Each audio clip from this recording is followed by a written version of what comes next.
Salt ఒక 1.5 spoon తీసుకున్నా అండి. అదేవిధంగా కొత్తిమీర కరివేపాకు పౌడర్, ఇది పుదీనా పౌడరు, ఇది ఉల్లిపాయ పౌడరు, ఇది వెల్లుల్లిపాయ అంటే ఎల్లిపాయ పౌడరు.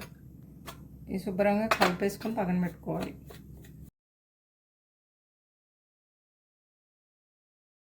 నూనె వేసుకోవాలండి, మొత్తం గబగబా వేయించుకోవాలి.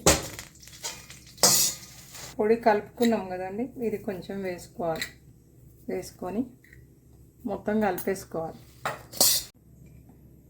అసలు ఈ ప్లేస్లో పచ్చిమిరపకాయ పౌడర్ అయితే బాగుండేదండి, కానీ నేను ఇప్పుడు ప్రస్తుతానికి ఎండుమిరపకాయ పౌడర్ వేస్తున్నా. పుట్నాలు నార్మల్గానే వేయించుకున్నా అండి నేను.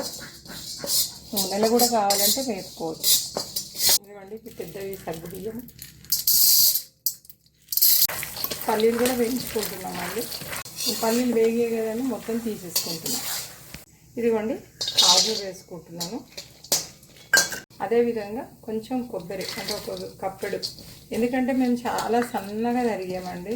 కొబ్బరి మాడిపోయే ఛాన్స్ ఉంటుందని 2 కలిపేస్తున్నాం. ఆయిల్ వేసుకోవాలి, కొంచెం చిల్లీ ఫ్లేక్స్ వేసుకుంటున్నాం. అదేవిధంగా ఆవాలు, జీలకర్ర, కొంచెం పసుపు. ఇప్పుడు ఇదంతా పోపు తీసుకెళ్ళి అందులో వేసుకుంటానండి. ఇలా వేసేసుకొని శుభ్రంగా అంతా మొత్తం కలుపుకోవాలి.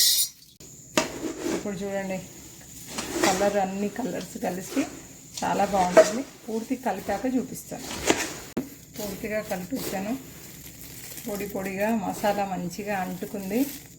ఇది 10-15 రోజులు ఉంటుంది బాక్స్లలో పెట్టుకుంటే.